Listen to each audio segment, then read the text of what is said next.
हर तरफ सिर्फ और सिर्फ तबाही ही तबाही। गाड़ियां मलबे के ढेर में दबी हैं। किसी के वाहन का आधा हिस्सा नजर आ रहा है तो किसी का उससे भी कम। घर के अंदर सारा सामान पानी और मिट्टी से बर्बाद हो चुका है। ITI कैंपस में बेंच, कुर्सियां, टेबल, कंप्यूटर सब तहस नहस है। लोगों के मकानों में मोटी मोटी दरारें आ गई हैं। कुदरत के कोहराम की ये डरावनी और खौफनाक तस्वीरें जो आपकी स्क्रीन पर हैं, वो जम्मू के रामवन के कोहबाग इलाके से सामने आई हैं, जहां रविवार को बादल फटने से त्राहिमाम मच गया। सड़कों पर पानी के साथ मिट्टी और मलबा तेज स्पीड में बहने लगा। आप खुद इन तस्वीरों में देख सकते हैं कि घरों की छतें और दीवारें तक गायब हैं। कुदरती आफत से ITI कैंपस को भी काफी नुकसान पहुंचा है। क्या कॉलेज, क्या कैंपस और क्या क्लासरूम, सभी इसकी भेंट चढ़ गए। कॉलेज के प्रोफेसर उमेश ने बताया कि इस आपदा में उनका लाखों का नुकसान हुआ है। इसका अंदाजा आप इसी से लगा सकते हैं कि कैंपस की एक क्लास कई फीट तक खिसक गई। सर इतना तो कुछ सोचा नहीं था। इसको जितना हमने सोचा था कि जितना एफर्ट अभी लगाया इससे और ज़्यादा हम लगाएंगे तो इसको और इससे बेस्ट करेंगे, पर अब तो वही बिल्कुल ही टोटली खत्म हो चुकी है। मतलब कि कुछ भी नहीं रहा है इस समय।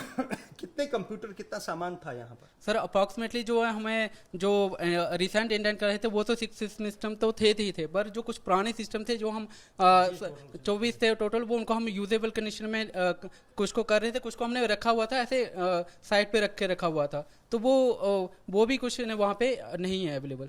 लाखों का नुकसान होगा। हाँ, ये तो लाखों का ही नुकसान है, क्योंकि इसमें जो इंस्ट्रूमेंट है वो कम से कम कोई भी सिस्टम था 90 जो रिसेंट जो सिस्टम थे वो 90,000 के अप्रॉक्सीमेटली न्यू सिस्टम थे। जी। इस त्रासदी में जिन लोगों के आशियाने नेस्त नाबूद हो गए, उनका रो रो कर बुरा हाल है। वो इस आस में बैठे हैं कि सरकार का कोई नुमाइंदा उनकी मदद करने आएगा। रोती बिलखती इस महिला का दर्द सुनिए, जो बता रही है कि ना उसके पास पीने का पानी है, ना कपड़े हैं, ना ही कोई जरूरत का सामान।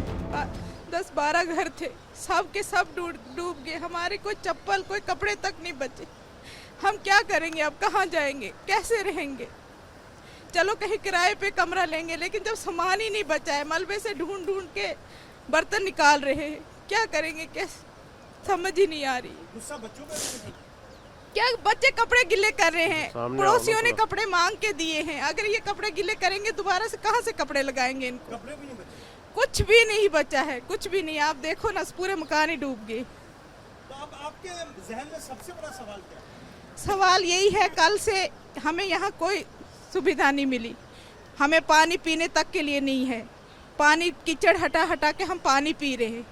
मेरी DC साहब से, यहाँ के सरकार से ये गुजारिश है कि हमें यहाँ आके नज़र दिया जाए, कहीं हम दिया जाए जहाँ पे हम अपना बच्चों को बिठा के कुछ खिला सके। बता दें कि रामवन इलाके में बादल फटने से अचानक बाढ़ आ गई, जिससे लोगों के घरों में पानी घुस गया। ढलान वाला इलाका होने की वजह से पानी का बहाव भी काफी तेज था। वहीं रात भर भारी ओलावृष्टि, कई जगहों पर लैंडस्लाइड और तेज हवाएं चली, जिसमें 3 लोगों की मौत की पुष्टि हो चुकी है। फिलहाल बारिश का दौर थमने के बाद रामवन में बर्बादी और बेबसी की तस्वीर नजर आ रही है।